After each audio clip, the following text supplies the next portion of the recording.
Okay, in this question, I've got distribution W, and I've got another variable distributed that's called V, and I've got both two normal distributions, and these two things are independent.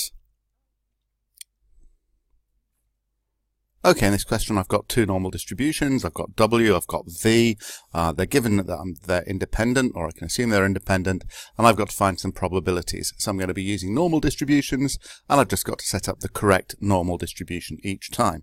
So for this one, I want to know that 2W minus V, the thing I want to be less than 20, I need to know what normal distribution it's got, and I'm going to want to know a mean and a standard deviation for this distribution.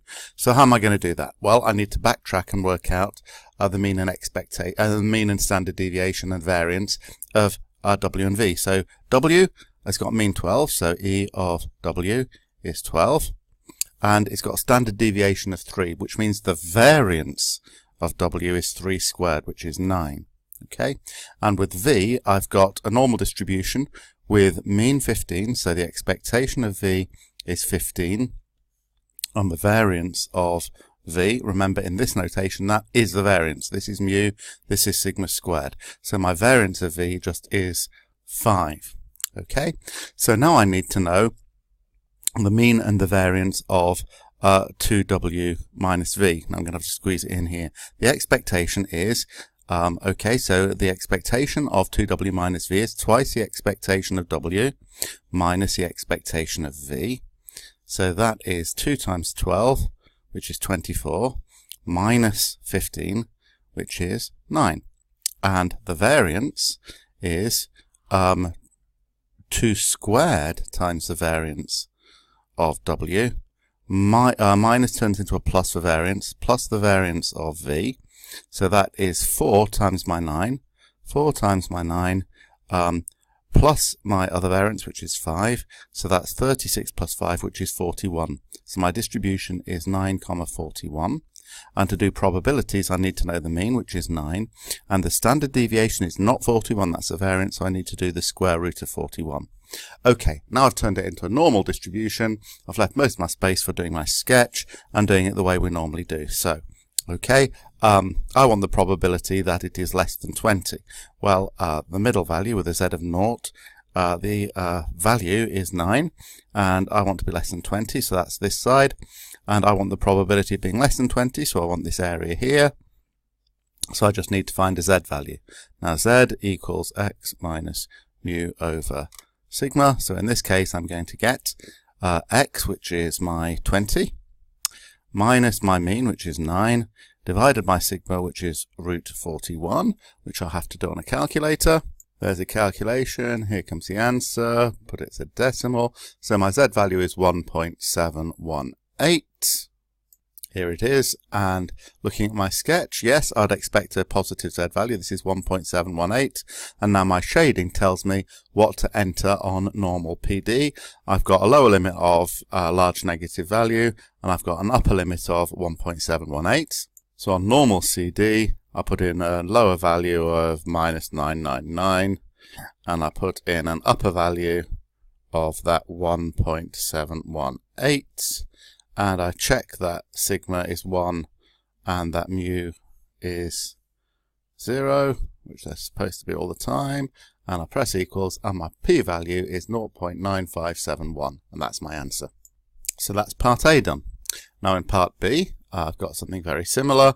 I'm going to need to set up my expectation and variance of 2V plus 3W.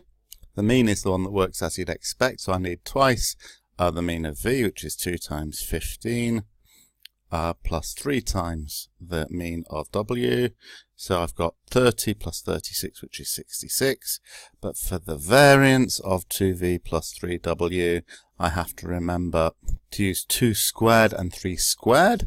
So I'm going to be doing 4, which is 2 squared times the 9, plus 9 times the 5, which is 81.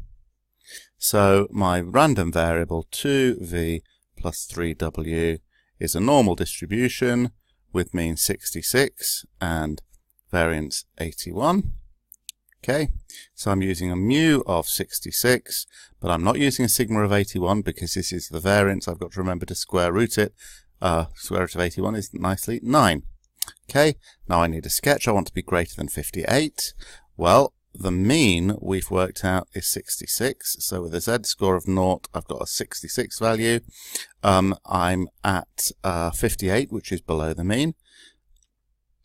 So 58 here, and I want to be greater than 58. So this is the probability I want. I need a z-score. My z will be x minus mu over sigma, which is going to be, my x value is 58, minus my mu value is 66, over my sigma value, which is 9. So I do that calculation, and I get minus 0.8 recurring, so 88889 is good enough for me. So that's my z value. Is that what I'd expect? Yes, it's on the negative side, and I want the probability of being above that. So on normal CD, I'm going to have my lower value as the minus 0.88889. My upper value, I can just put in any large number, as long as it's bigger than about 10, it'll be fine. Tells me the probability is P equals 0.81296297 then. Okay, that's probably more precision than I need, but you never lose out for that. Okay, reality check, I would expect a probability of more than a half. That one's looking good. Okay, on to part C. So, normal thing, so setting up the distribution. Variances, expectations work as you'd expect. 5e of w minus 5e of v gives a negative answer, minus 15. Negative expectations are not a problem. For the variance, I need to remember to square the two 5s. I need to remember that I use a plus in the middle, even if it's a subtraction, and I get this answer of 350. If I got a negative answer here, I would have done something wrong, but if you do it right, you never will. Okay, so I have got now a distribution. So the distribution of 5w minus 5v, I now know is normal, with mean minus 15 and variance 350. But I still set up mu equals minus 15 and sigma equals, because sigma is not 350, it's root 350. Okay, which is a horrible decimal. I'm going to stick with root 350 for finding out my z-score. I'm not going to be too lazy to draw a diagram. This time, I've got two z values, and we've got to be careful with our diagram. The mean of minus 15, okay, is here, and the two values I've got for x, although one's negative, one's minus 10 and the other's 10, this says minus 10 here, minus 10 is bigger than minus 15, so this is correct. I'm on the right side, I'm bigger than minus 15, so I'm on the right-hand side, and both of these values are going to have positive z values, okay? I need to know those positive z values, so I'm going to use standardization twice. So here's my standardization formula for the first one. Notice that when I do minus 15, okay, this will actually end up adding 15, so I'll get a positive answer. But I can just type it into my calculator. But I've got to be really careful. I hope you can see there are two separate minus signs. So you can type in minus 15. If you converted it to plus 15, that's fine. But if you're going to leave minuses in, make sure you have both of them. So if I press equals, I should get a positive answer. There we go. Let's get it as a decimal. So my Z1 is 0.2673. That's my first Z, 0.2673. And I'm going to work out my other Z the same way. And I think I've done this calculation right. The answer I got was 1.3363. So now I need to do normal CD with these two as the boundaries. Here we go. Answer is 0.30389. So that's P equals 0.3039. It's good for significant figures, so that's good enough for me. Now, if you're still watching this video, I expect you've got the hang of this by now. So why don't you pause the video now, set up the distribution for this one, get the answer, okay, in full, write it out nicely, and then check whether you get the same as me. So I'm going to show you that in just a second. Pause the video now, and then have a look. Okay, so here's my working. The things to check are the mean of the combined distribution minus 9, the variance 86, the standard deviation root 86.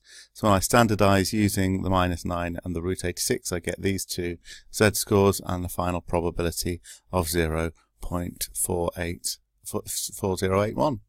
So there you go.